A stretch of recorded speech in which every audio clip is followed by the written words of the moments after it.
You wake up. You haven't eaten anything. You haven't even gotten out of bed yet, and already your blood sugar is climbing. Not because of what you ate yesterday, not because of some hidden diagnosis nobody told you about.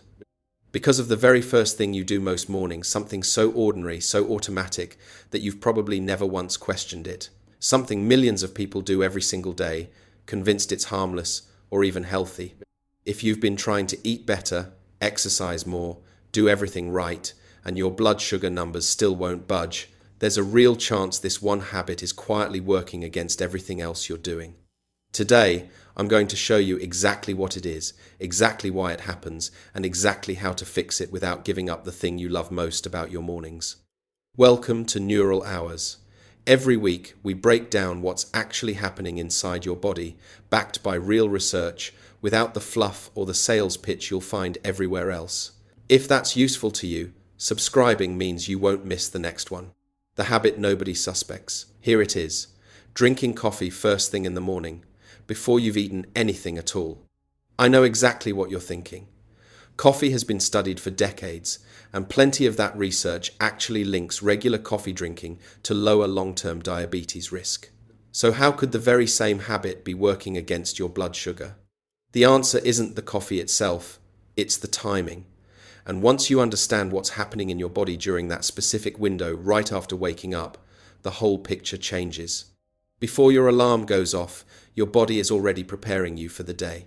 In the early morning hours, cortisol, your primary stress hormone, naturally rises. Researchers call this the cortisol awakening response, and it's completely normal. It's part of what gets you alert and out of bed. One of cortisol's jobs is to raise blood sugar, deliberately, on purpose. It signals your liver to release stored glucose into your bloodstream, giving you a burst of accessible energy to start the day. In a healthy system, this rise is temporary and gets managed efficiently as the morning goes on. But here's where the coffee habit collides with something your body is already doing. Caffeine independently raises cortisol. Drink coffee on an empty stomach right during this natural morning surge, and you're not just adding a second cortisol spike on top of the first, you're extending it and pushing your blood sugar higher than either one would on its own. For most young, metabolically healthy people, this barely registers. But for anyone whose blood sugar regulation is already under strain, something common enough after 50 that it's easy to be walking around with it unknowingly, that extra push matters considerably more. There's a reason this particular window, the first hour or so after waking, is so sensitive. Your body hasn't eaten in 6, 7, 8 hours. Insulin, the hormone responsible for clearing glucose out of your bloodstream, tends to be at some of its lowest activity of the entire day, right after you wake up. Add a cortisol surge from waking, then compound it with caffeine's own cortisol effect, and you're asking a system that's already running with reduced capacity to handle an even bigger glucose load than it would at almost any other point in the day. I understand why this is a hard thing to accept. Morning coffee, for a lot of people, isn't just caffeine, it's ritual. It's the 5 quiet minutes before the day demands anything of you. It's comfort, on a level that has nothing to do with blood sugar at all. That emotional weight is exactly why this habit is so easy to overlook as a health issue. Nobody wants to hear that something so personal, so soothing, might be working against them. But understanding what's happening doesn't mean giving up your coffee. It means understanding the small adjustment that lets you keep it without the hidden cost. This isn't speculation.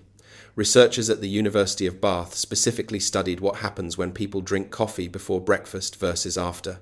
In their study, participants who drank coffee before eating showed a significantly larger blood sugar spike following breakfast compared to those who either skipped the coffee or had it after eating. The mechanism ties back to something called insulin sensitivity, essentially how efficiently your cells respond to insulin and pull glucose out of your bloodstream. That same research found that black coffee on an empty stomach measurably reduced insulin sensitivity for the meal that followed. In other words, it wasn't just that blood sugar rose, it's that the body became temporarily less efficient at bringing it back down. Do this most mornings, for years, and you're repeatedly asking an already strained system to work harder than it needs to at exactly the moment it's least equipped to handle it. What made that research particularly convincing is that the effect showed up even in people who considered themselves generally healthy. This wasn't a study limited to people already diagnosed with a blood sugar condition. It suggests this timing effect is a fairly universal piece of human physiology, not a niche concern limited to a small group of people. Quick question, be honest, do you usually have your coffee before eating anything? Or after? Type it in the comments.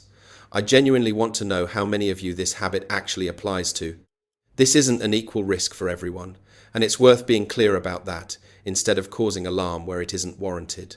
If you're young, active, and have no history of blood sugar issues, an occasional coffee before breakfast morning is unlikely to matter much. Your system typically has enough reserve capacity to absorb it without consequence.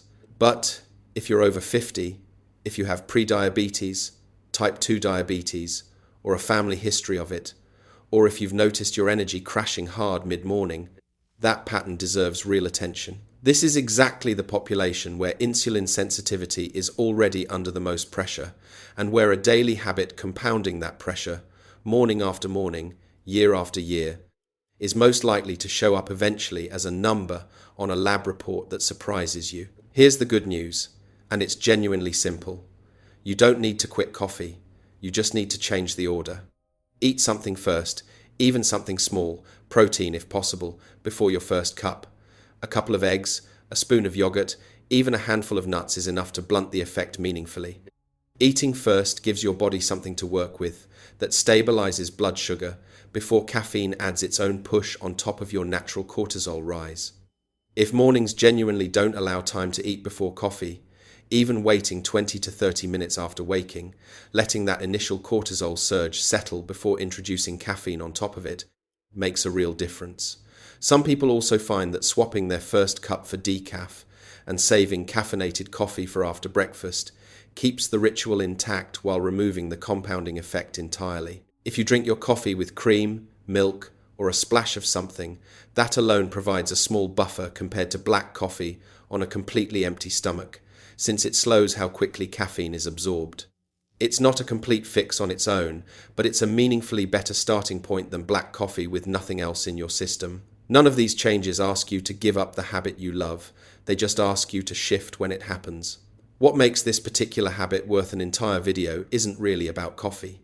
It's about how many small, automatic morning decisions are quietly shaping your blood sugar before you've even had breakfast decisions, so routine they never even register as decisions at all. Once you start paying attention to timing, not just what you eat, but when, in relation to what your body is already doing, a lot of frustrating, unexplained patterns start making a lot more sense.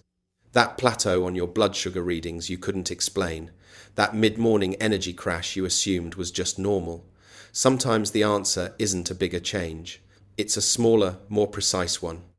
If today's video finally explained something about your mornings that never quite added up, that's exactly why this channel exists, to find the small, overlooked habits that are quietly working against you and hand you the fix without asking you to give up what you love. If you know someone managing blood sugar who reaches for coffee the moment they wake up, send them this video. It might be the smallest change that makes the biggest difference for them. And don't forget to like and subscribe for more research-based explanatory videos like this. Sometimes the habit hurting you the most isn't the one you need to quit. It's the one you just need to move 20 minutes later. See you in the next one.